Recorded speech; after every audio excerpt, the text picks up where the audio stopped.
homínidos y de los... ¿Se me escucha?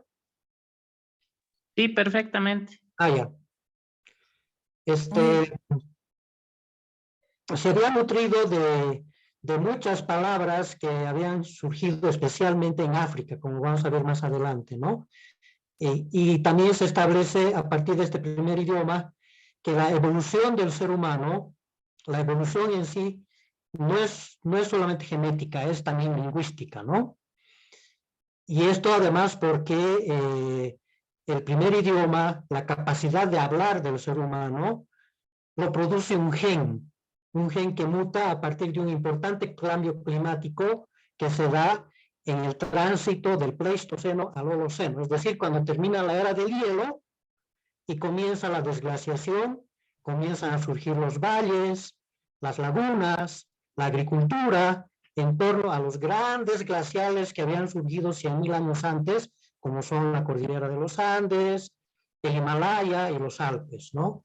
Llega un momento en que esos glaciales que predominaban en el globo terráqueo, ¿no? A partir de la cuarta desglaciación, hace aproximadamente unos 20.000 años, ¿no? Empieza a generar tierra agrícola, empieza a generar bosques, empieza a generar agua dulce, etcétera, etcétera, ¿no? Lo que es algo fundamental para la civilización, sumado al lenguaje.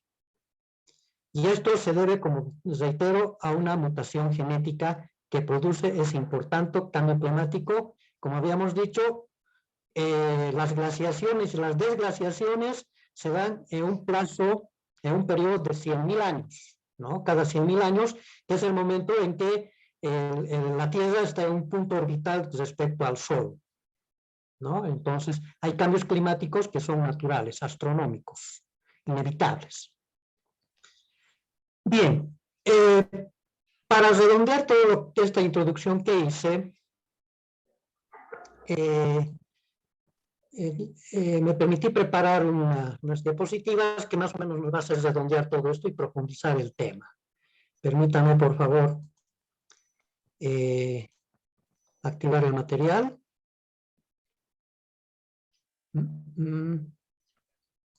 Acá está.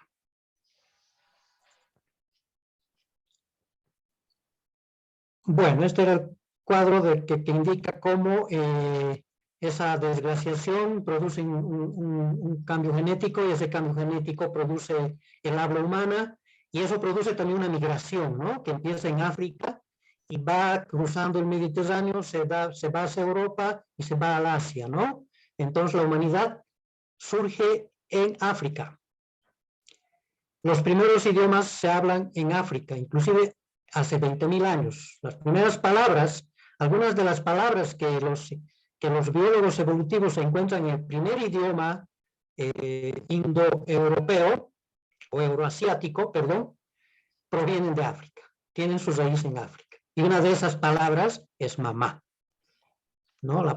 En otras palabras, la palabra mamá, como otras 23 palabras que han sobrevivido de ese momento a hoy, son palabras que se originan en África y que con el tiempo, con la misma evolución, como evolucionan los genes, también los vocablos evolucionan, ¿no? Se coplan, ¿no? Y también sucede la ley de la selva entre las palabras y los idiomas, ¿no? Unos sobreviven los más fuertes y los idiomas más débiles que tienen menos vocablos, ¿no es cierto?, menos fonemas, se extinguen, ¿no? O sea, es un fenómeno parecido al proceso genético. Prácticamente el proceso genético y el proceso lingüístico en el proceso de la evolución son simultáneos, paralelos, interdependientes.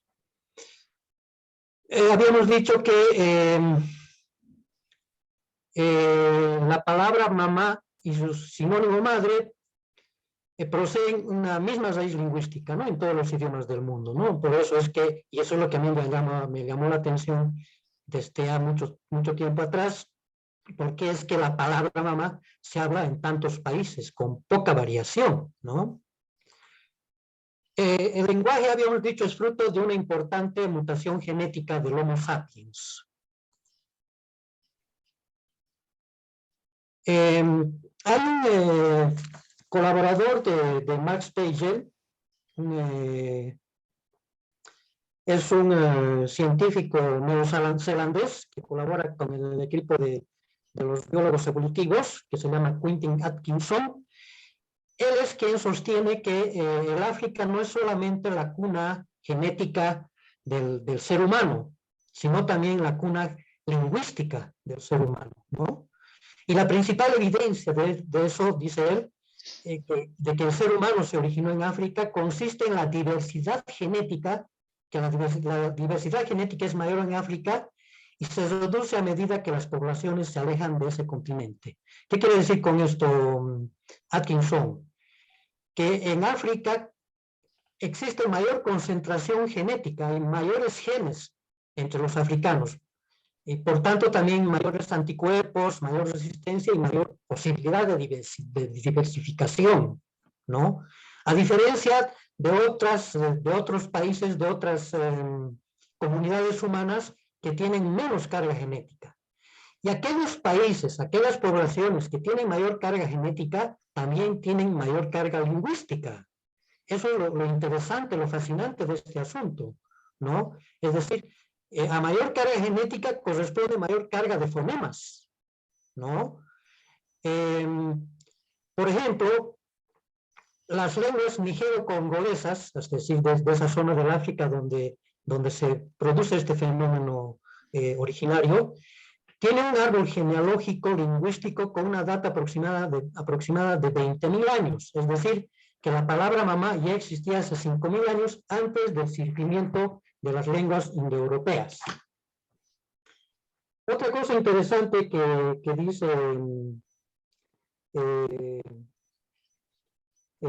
Atkinson, y está acá en el libro, es que existen algunos lugares de África que al mismo tiempo que tienen mayor carga genética, tienen mayores fonemas y por tanto también mayores idiomas. Respaldando esto, Mark Pager, en una conferencia que hizo en 2011, decía que existen lugares en África y en otras zonas que están próximas a esa zona originaria, donde existen lenguas y dialectos cada 5 kilómetros, ¿no? Es decir, hay una cantidad de fonemas increíble. Por ejemplo, algunas lenguas africanas, dice él, tienen más de 100 fonemas. Y otras, las hawaianas, que están al final de la ruta migratoria que se inicia en África, tienen solo 13 fonemas. El idioma inglés tiene 45 fonemas, mientras el español posee 24 fonemas, que son nuestras conocidas 5 vocales y las 19 consonantes, ¿no? Es decir, en nuestro idioma, el español, tiene 24 fonemas. Y hay idiomas en África que tienen 100 fonemas. O sea, tienen una riqueza lingüística increíble, una capacidad de reproducirse y de cognarse, pero bárbara. Dos de los protofonemas que son comunes a todos aquellos idiomas generados por la diáspora africana son la M y la A, básicamente, ¿no? Ahora, las lenguas indoeuropeas evolucionaron a partir de una lengua común, el proto-indoeuropeo. Entre otras cosas, Europa y Asia prácticamente son un solo continente, ¿no? No hay una separación entre los dos continentes, ¿no? Y por eso es que la migración africana había generado esa diáspora que había producido distintas formaciones raciales, ¿no? Hacia el occidente, los africanos se volvieron rubios, se volvieron más caucásicos, ¿no? Y hacia Asia, un poco más achinados, ¿no? Y de ahí vinieron a América, cruzando el estrecho de Bering, de eso vamos a hablar más adelante, ¿no? Trayendo no solamente su carga genética, sino también su carga fonética, sus palabras, y entre ellas, obviamente, la palabra mamá. Los hombres primitivos provenientes de África se habían focalizado en el Mediterráneo hace unos 15.000 años, cuando la última glaciación estaba llegando a su fin, lo que ya les había comentado, ¿no? La evolución de la especie humana fue esencialmente la evolución del lenguaje. Como hemos visto, está muy vinculado la evolución lingüística a la evolución genética, ¿no? Y esto también tiene mucho que ver con lo que son las civilizaciones, ¿no? Desde el momento en que el ser humano empieza a utilizar la herramienta de la lengua, del lenguaje, ¿no es cierto?, empieza ya a producir un escenario de comunicación mucho más complejo, ¿no? Y hay lo que Max llama el aprendizaje social, ¿no? Es decir, el ir acumulando conocimientos, ir desarrollando tecnología, ¿no? Y eso hace que el ser humano vaya convirtiéndose prácticamente en el soberano del planeta, ¿no? Pero al mismo tiempo esto va generando contradicciones que también son genéticas y que perviven ahora, ¿no? Las dualidades de vivir en aislamiento voluntario, ¿no es cierto? O expandirte y convertirte en un imperio, dominar sobre los otros, ¿no?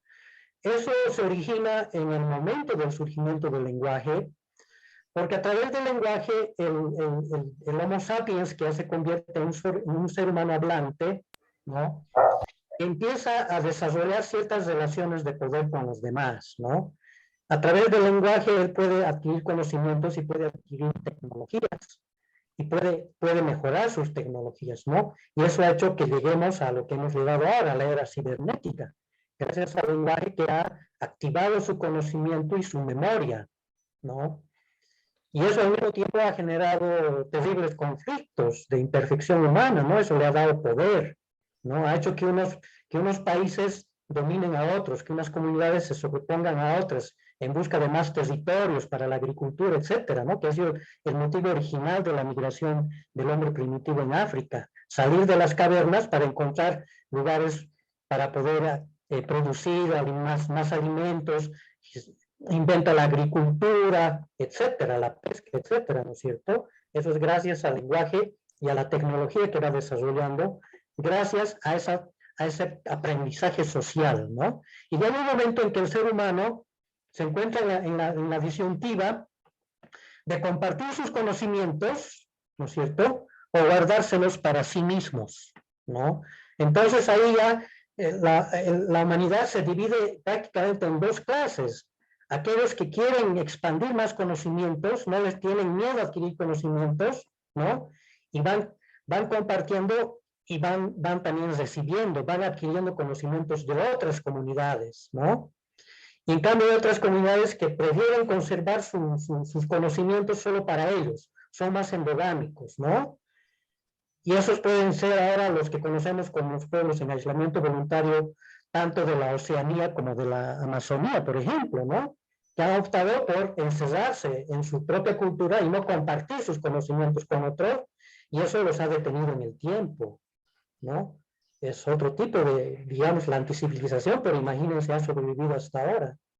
Y por otro lado, tenemos otra fracción de estos humanos hablantes que dicen, no, vamos a compartir conocimiento con otros, ¿no es cierto? Y nos vamos a fortalecer y vamos a crecer, pero al mismo tiempo surge la ambición, las ganas de tener más, etcétera, etcétera. Vienen las guerras son básicamente territoriales, ¿no es cierto? Y tenemos esta civilización tal como conocemos ahora, ¿no? La que podría ser la civilización de Occidente. A partir de esa decisión del Homo sapiens hablante que dice, no me voy a encerrar, ¿no? Voy a desarrollar mi aprendizaje social.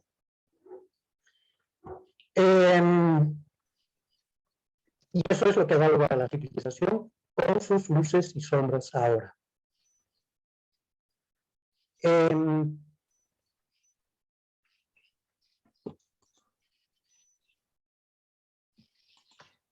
Ahora, esta investigación que he realizado a mí me ha permitido tener otra visión de muchas cosas, de lo ancestral, de la ancestralidad, ¿no? Creemos que lo ancestral es la Pachamama, nuestra quenita, nuestra zamponita y nuestros ponchitos, ¿no? Y algunas vasijitas que encontramos ahí por Totora.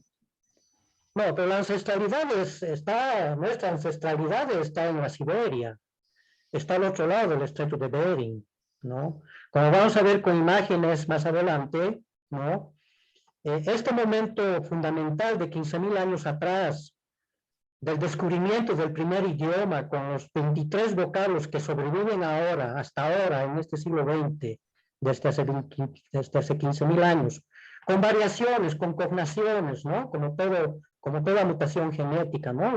Los fonemas mutan como los genes, evolucionan como los genes, ¿no? Mutan también, ¿no? Sobreviven, adquieren supremacía como la palabra mamá o se extinguen, ¿no? También, así como en los genes hay la ley del más fuerte, también en las palabras, en los lenguajes, ¿no? Hay idiomas que extinguen a otros idiomas, ¿no?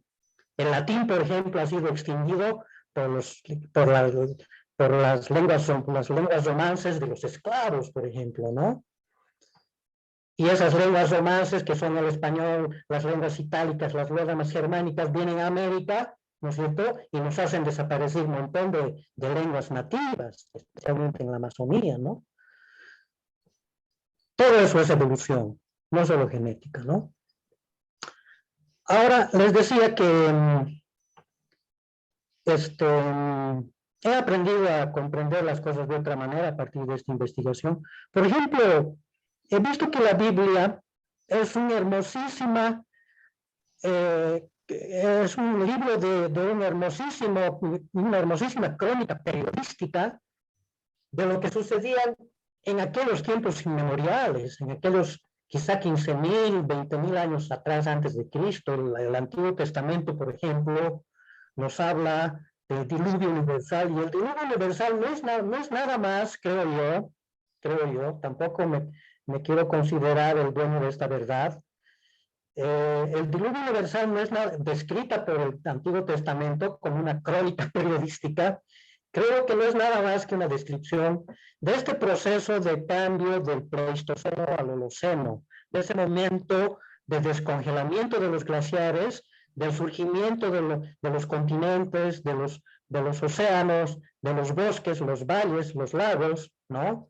Es un cataclismo acuático impresionante, pero que se da justamente en ese primer momento en que el ser humano comienza a hablar por primera vez en la historia universal, el primer idioma universal, el protoidioma indoeuropeo, así se llama, ¿no?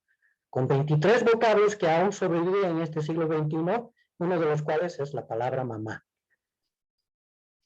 Palabra que se habla desde el chino, el japonés, el coreano, el quechua y el español, etcétera, ¿no? Entonces, y así como esa diversificación genética del Homo sapiens, que se va dispersando desde el África por el Mediterráneo, Europa, a Asia, y de Asia llega a América, así como hay esa diversificación genética, también hay una diversificación fonética, lingüística, ¿no?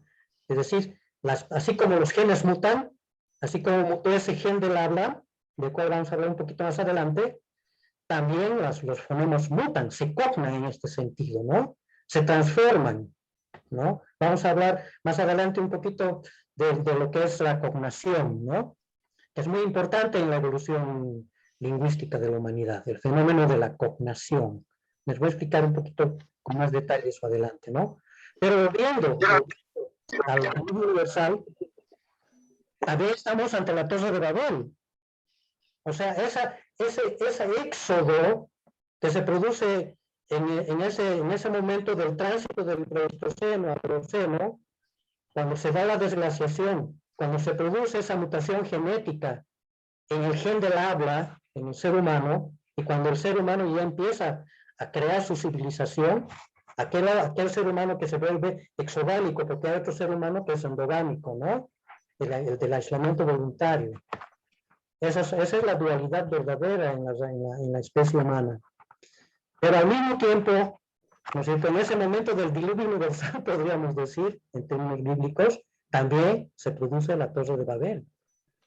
Porque del protoidioma empiezan a surgir distintos idiomas, ¿no? De acuerdo a cómo se va transformando genéticamente el ser humano, ese negrito africano se vuelve con rasgos asiáticos, con rasgos chinescos en Asia, en Siberia, o se vuelve rubio o pelirrojo de ojos azules en Europa central, ¿no?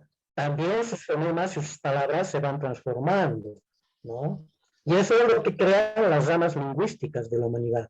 Una de las grandes ramas lingüísticas es precisamente la lengua indoeuropea, ¿no? O euroasiática, ¿no? Pero queda constancia de todo esto, queda plena evidencia, indudable evidencia de que todos nosotros venimos del África, tanto genética como lingüísticamente, ¿no? Y eso dice Quentin Atkinson, ¿no? La principal evidencia de que el ser humano se originó en África consiste en que la diversidad genética es mayor en África y se reduce a medida que las poblaciones se alejan de ese continente. A esa mayor diversidad genética corresponde también una mayor diversidad fonética, lingüística, como les he explicado hace un momentito, ¿no? ¿Cuántos fonemas hay en algunos lugares de África? 100 fonemas, ¿no? Y en los lugares más alejados de ese primer momento evolutivo, 13 fonemas, como las lenguas hawaianas, por ejemplo. Aquí está. El lenguaje es fruto de una importante mutación genética del Homo sapiens. Eso ya lo hemos dicho. De la Torre de Babel también hemos hablado. Aquí, por ejemplo, una prueba, ¿no? De que el África es la condensación de la especie humana, genética y lingüísticamente hablando. Por ejemplo, las lenguas nigero-congolesas tienen un árbol genealógico lingüístico con una data aproximada de 20.000 años, ni siquiera 15.000. Es decir, que la palabra mamá ya existía 5.000 años antes del surgimiento de las lenguas indoeuropeas. Las lenguas indoeuropeas, por otro lado, evolucionaron a partir de una lengua común, el protoeuropeo, que los hombres primitivos provenientes de África habían focalizado en el Mediterráneo hace unos 15.000 años, cuando la última glaciación estaba llegando a su fin. Ahora, el gen que contiene la capacidad lingüística del Homo sapiens y que mutó en el Pleistoceno, a finales del Pleistoceno, al final de la era del hielo, favoreciendo la construcción neurológica de las palabras, se llama FOXP2. Ese es el gen que tenemos, el gen del habla, que a mi juicio es también el gen de la memoria histórica, ¿no? ¿Por qué les digo que este gen, que además fue descubierto en los años 90, o sea, hace poquito nomás, ha sido descubierto esto en el siglo XX, por biólogos del Centro Wellcome de Genética Humana de la Universidad de Oxford, a la cabeza del genetista Simon Fisher? ¿Por qué les digo que este gen es también el gen de la memoria histórica? Por la Biblia, porque en la Biblia de alguna manera los que han escrito esos hermosos relatos, por lo menos en el Viejo Testamento, de alguna manera han conservado la memoria de la desgraciación, ¿no?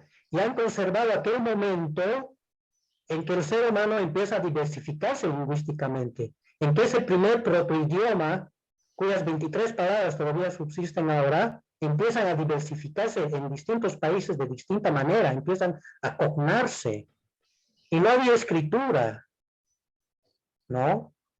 Quizá la escritura de los jeroglíficos, ¿no? Pero sobre todo había memoria histórica, había la transmisión, la tradición oral, ¿no? Entonces pienso, esto también es muy personal, que quienes han escrito, inspirados religiosamente obviamente, la Biblia, han recogido esa memoria histórica que ha experimentado el ser humano en el momento de la desglaciación, que es el diluvio universal, y Noé, narrado, Noé es el Homo sapiens, ¿no? Emigrando, ¿no? Tratando de conservar su especie y las demás especies, ¿no? En el momento de la desglaciación, saliendo de las cavernas, ¿no? Y en el momento en que se habla también de la Torre de Babel, el momento en que ese primer protoidioma empieza a cognarse, a convertirse en varios otros idiomas. Eso contiene el gen FOXP2. No solamente la capacidad del lenguaje, sino también la capacidad de la memoria histórica.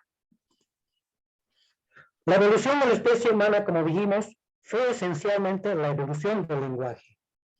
Y aquí, como lo que les había comentado hace un momento, ¿no? El aprendizaje social fruto de la tecnología del lenguaje fue el motor que desató el surgimiento de las civilizaciones en medio del dilema del aislamiento o la expansión. Esa dualidad que ha sobrevivido hasta nuestros días. Los pueblos en aislamiento voluntario, que a pesar del lenguaje, prefieren conservar su propia cultura y su propio conocimiento para sí, ¿no?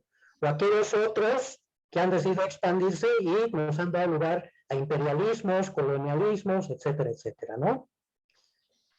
Con imposición de un lenguaje a otro, ¿no? Ya hemos visto cómo la lengua, el latín, por ejemplo, es una lengua que muere con la caída del Imperio Romano, ¿no? Cuando los esclavos que hablan galo, que hablan letón, que hablan celta, que hablan germano, ¿no? Que hablan los romances, se rebelan contra el latín, contra el latino, contra el Imperio Romano, y muere el latín, así como murió el griego, ¿no? Y ahí se imponen las lenguas romances, el español, el italiano, las lenguas galas, el inglés, celtas, germánicas, vamos a ver con más detalle esto. Y vienen a América y te eliminan el puquina, te eliminan un montón de lenguas de pueblos indígenas que teníamos en la Amazonía, ¿no? A la vez que también te los exterminan genéticamente, te los exterminan también lingüísticamente. Bueno, no les voy a cansar más, además aquí se acabó mi diapositiva. Lo que quisiera es, para reforzar esta idea de que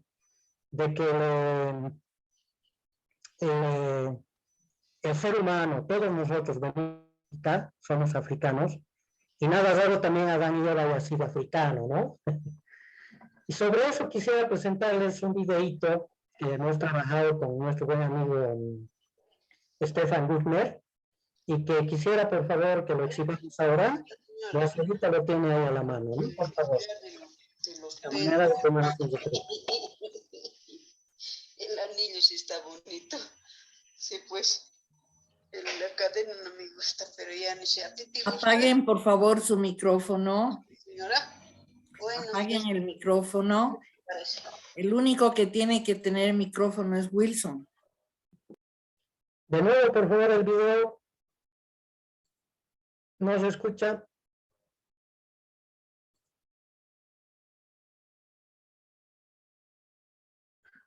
Por favor, si pueden apagar los micrófonos, está interfiriendo con el audio del video.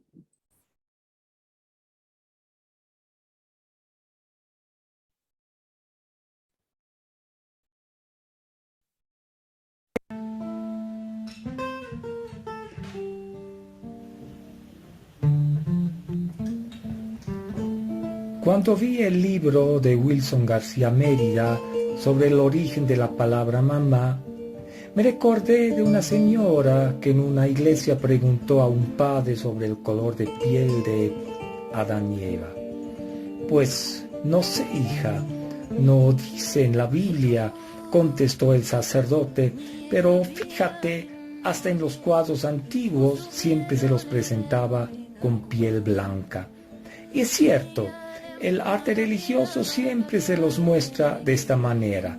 Sin embargo, la ciencia hoy en día ha demostrado fehacientemente de que esto no fue así. Incluso aunque el mito de Adán y Eva fuera cierto. Según las últimas investigaciones, existe una sola raza humana llamada Homo sapiens. Las otras razas humanoides, como ser el hombre de Neandertal, se extinguieron. El Homo sapiens, sin ninguna duda, tiene su origen en el corazón de África, muy probablemente de piel negra. Se extendió a los otros continentes y según sus condiciones geográficas y climáticas adquirieron características diferentes como el color de la piel o del cabello. En este sentido, la investigación de Wilson sobre el origen de la palabra mamá es pues un eslabón para confirmar aquella teoría, porque también los idiomas en el mundo tendrían un origen o una base común. Aparte de otras consideraciones, estas percepciones en sí tendrían que ser suficientes para echar abajo cualquier ínfula de superioridad o racismo en las relaciones humanas. La misma pregunta de la señora en la iglesia me inspiró cuando se me pidió escribir la letra de una serie de canciones para un viacrucis alternativo que trataba de la pobreza, el trabajo infantil, machismo, violencia, racismo, etc. La canción sobre el racismo dice así. Preguntan sobre Adán y Eva, ¿algún color especial de su piel? Adán y Eva son los padres de los hombres y las naciones. Preguntan sobre Adán y Eva, ¿algún color especial de su piel? Preguntan sobre Adán y Eva, algún color especial en su piel. Preguntan sobre Adán y Eva, algún color especial en su piel. Adán y Eva son los padres de los hombres y las naciones. Preguntan sobre Adán y Eva, algún color especial en su piel. Preguntan sobre Adán y Eva, algún color especial en su piel. Porque entonces el blanco dice que el indio es inferior. ¿Qué tal si Adán y Eva eran negros nomás? Preguntan sobre Adán y Eva, algún color especial en su piel. Preguntan sobre Adán y Eva, algún color especial en su piel.